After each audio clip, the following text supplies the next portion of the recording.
Praise the Lord. യോഹന്നാന്റെ സുവിശേഷം 1-ാം അധ്യായം 18-ാമത്തെ വാക്യത്തിൽ ദൈവത്തെ ആരും ഒരു നാളും കണ്ടിട്ടില്ല.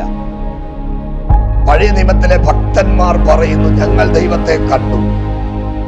അബ്രഹാമിനോട് ചോദിച്ചാൽ അബ്രഹാം പറയും, തേജോമനായ ദൈവത്തെ കൽദേര പട്ടണമായ ഊരിൽ വെച്ച് ഞാൻ കണ്ടിട്ടാണ് ഞാൻ കനാൻ ദേശത്തേക്ക് പുറപ്പെട്ടത്.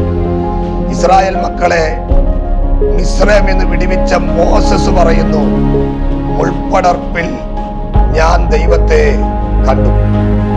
യെഹെസ്കേൽ എന്ന് പറയുന്ന പ്രവാചകൻ പറയുന്നു, കെരൂബുകൾ വഹിച്ചു കൊണ്ടുപോകുന്ന ദൈവ സിംഹാസനത്തിന്റെ അകത്ത് ഞാൻ ദൈവത്തെ കണ്ടു.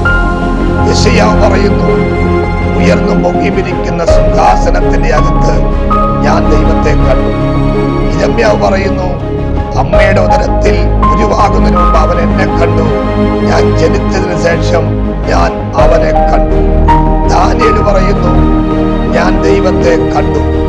എന്നാൽ യഥാർത്ഥയാണ് ഈ ഭൂമിയിൽ വന്നെന്ന് പറയാം, ആരും ഒരു നാളും ദൈവത്തെ കണ്ടിട്ടില്ല. അപ്പോൾ പഴയ നിയമത്തിൽ അവർ കണ്ടതല്ല ഒറിജിനലിനെ വെളിപ്പെടുത്തുവാൻ നമ്മുടെ വാഴ്ത്തപ്പെട്ട കർത്താവ് ഈ ഭൂമിയിൽ വരികയാണ്. പിതാവും പുത്രനും പരിശുദ്ധാത്മാവും കൂടുന്ന ത്രിയേക ദൈവമാണ് നമ്മുടെ കർത്താവ്.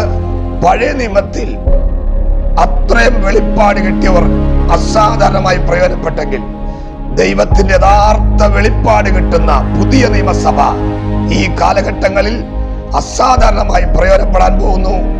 ദൈവത്തിന്റെ ശക്തിയാൽ നിറയുന്നു. കർത്താവ് നിങ്ങളെ സഹായിക്കട്ടെ. God bless you.